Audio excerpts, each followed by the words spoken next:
नमस्कार शेतकरी मित्रांनो, आपण इथं बेडवरती सोयाबीन घेतलेली आहे आणि गेल्या वर्षी इथं बेडवरती सोयाबीन घेतलेली होती. फक्त सोयाबीन, त्यामध्ये तूर घेतलेली नव्हती. हे मामाच्या शेतामधलं आहे.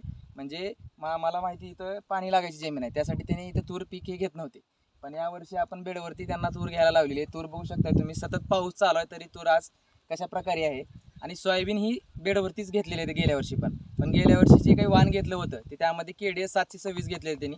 आणि त्यामध्ये त्यांना रोगाचं प्रमाण जास्त असल्यामुळे यावर्षी त्यांनी KDS वाण न घेता त्यामध्ये 228 घेतलेला आहे. आणि 228 या वाणाला जे काही फळाची संख्या आहे, मी आज येऊन पाहिलं तर भरपूर प्रमाणामध्ये त्यामध्ये फळ लागलेलं आहे. हाईट तर अजिबात नाही, निव्वळ 1-2 फुटाचं झाड आहे. तर तुम्हाला दाखवतो त्यामध्ये किती संख्या आहे. इथं बघा,